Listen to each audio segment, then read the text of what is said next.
How to make Twitter account private. Hello everyone, welcome back to my channel Tech TV. In this tutorial video, I will show you guys how you can make your Twitter account private. So without wasting time, let's get right into the video. Make sure that you have X application, that means Twitter, installed on your device.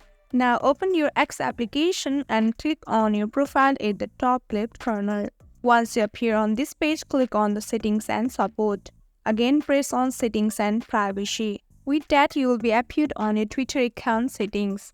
Click on privacy and safety option and again you will be appeared on this page. From here, click on the first option that says audience and tagging. Once you appear on this page, toggle on the option that says protect your post.